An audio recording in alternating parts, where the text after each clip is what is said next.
इस अध्ययन से एडवर्ड ने समझा कि जिन व्यवहारों के परिणाम संतोषजनक होते हैं, वे दोहराव की ओर प्रवृत्त होते हैं। परंतु यहाँ प्रश्न यह उठता है कि हम बुरी आदतें भी इसी प्रक्रिया में अपना लेते हैं। तो उन्हें छोड़कर हम कैसे सरल तरीकों से बेहतर आदतें बना सकते हैं? इसके लिए जेम्स क्लियर ने 4 सूत्र बताए हैं। इसे स्पष्ट बनाएं। इसे आकर्षक बनाएं। इसे आसान बनाएं। इसे संतोषप्रद बनाएं।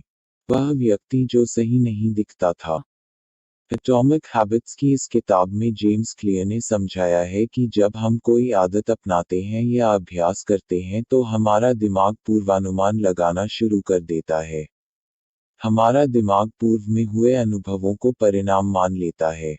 उदाहरण के तौर पर, हॉट मरीजों की देखभाल और इलाज करते आए डॉक्टर सिर्फ चेहरा देखकर यह अंदाजा लगा लेते हैं कि उस व्यक्ति को हार्ट अटैक आ सकता है। सैन्य विश्लेषक यह आसानी से समझ जाते हैं कि उनके स्क्रीन रडार पर दिख रही कौन सी ब्लिप दुश्मन की है और कौन सी उनके सैन्य बेड़े की। म्यूजियम के क्यूरेटर किसी भी वस्तु को सिर्फ देखकर ही बता देते हैं कि वह असली है या नकली। यह सब इसीलिए संभव हो पाता है क्योंकि हमारा दिमाग रोजमर्रा के होने वाले अनुभवों का विश्लेषण करता रहता है, और जब कोई अनुभव और उसका परिणाम बार बार एक सा रहता है तो दिमाग तुरंत पूर्वानुमान लगाने की क्षमता विकसित कर लेता है। पर्याप्त अभ्यास के ही बल पर भविष्यवाणियां की जाती हैं क्योंकि हमारा दिमाग अनुभवों का आकलन करता है। हालांकि इसका एक नकारात्मक पक्ष यह भी है कि एक बार जब हम आदतें विकसित कर लेते हैं तो हम उस पर ध्यान नहीं देते कि हम क्या कर रहे हैं और इसका परिणाम क्या होगा।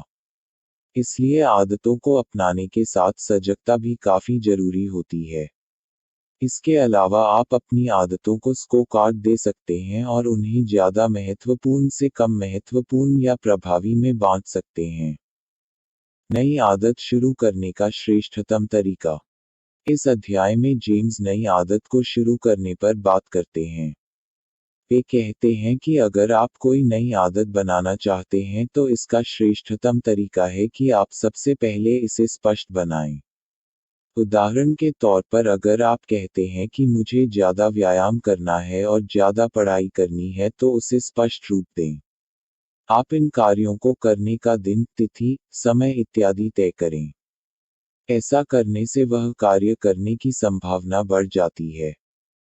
जेम्स अपनी किताब एटॉमिक हैबिट्स में सिर्फ और सिर्फ किसी कार्य को करने के लिए सोचने की नहीं कहते बल्कि उसकी पूरी कार्य योजना बनाने को कहते हैं।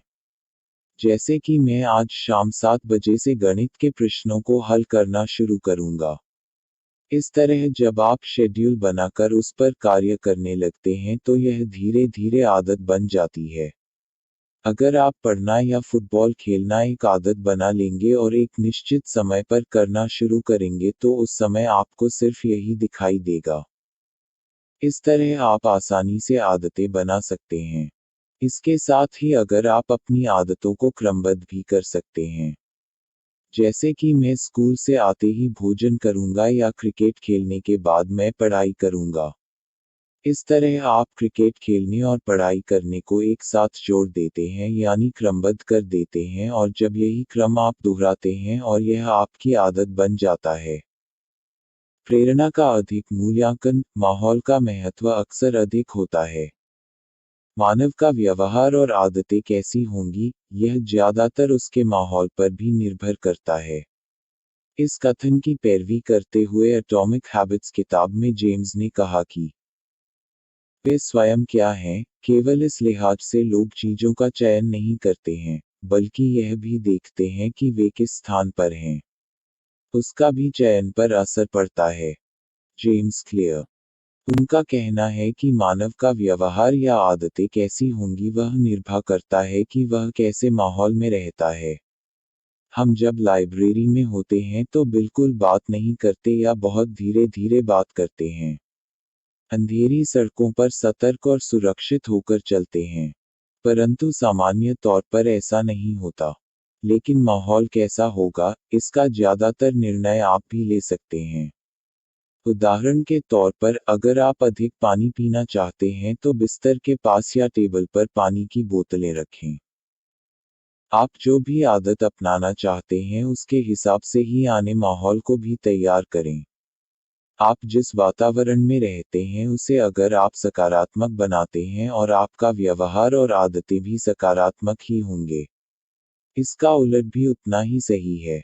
इसलिए एटॉमिक हैबिट्स की एक बड़ी सीख यह है कि आपको अपने आसपास के माहौल को अपनी आदत के अनुसार ढालना सीखना होगा। 7. आत्मनियंत्रण का राज।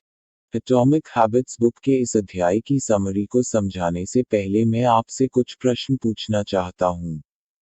भारत की सरकार हर वर्ष तंबाकू उत्पादों के दाम में वृद्धि क्यों करती है? क्यों शराब के दाम लगातार बढ़ते चले जा रहे हैं? यह इसलिए ताकि कम से कम लोग ही इन उत्पादों को खरीदें और इनकी लत लगे। tobaccofreekids.org के एक रिसर्च के मुताबिक अगर सिगरेट की कीमतों में 10% की वृद्धि आती है